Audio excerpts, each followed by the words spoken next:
Salam əziz dostlar, nə vaxtsa kompüterdən uzaqlaşdırdığımız faylı bərpa etmək məcburiyyətində qalırıq. Əlbəttə, əgər sildiyimiz fayl Kazin adlanan obyektə düşübsə, bu zaman onu bərpa etmək çox asandır.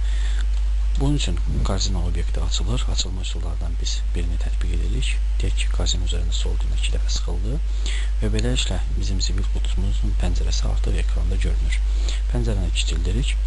Sildiyimiz faylı, məsəl üçün bayaq hesabat faylını silmişdik. Hesabat faylını ekrana bərpa etmək üçün üzərində sağ düymə sıxıldı və vasitələmə dəmli vuruldu. Digər faylımız, məsəl üçün adlandırdığımız digər faylı bərpa etmək üçün vasitələmə həmin üzərində sol düymə sıxıldı. Unutmayaq ki, silinmiş obyektlər hardan silinirsə orada qayıdır. Yəni işçi stolundan obyekti sildiyimiz üçün bizim sildiyimiz qovluq və fayl işçi stoluna qayıtdı. Ümumilikdə zibil qutusunun, yəni zəmbilin boşaldılması üçün isə Kazin üzərində sağ düymə sıxılır, açıq Kazin sətri seçilir. Beləliklə qarşıya çıxan mesajda hə düyməsi sıxılır və ümumi zibil qutumuz təmizləndi. Mövzumuz bu qədər.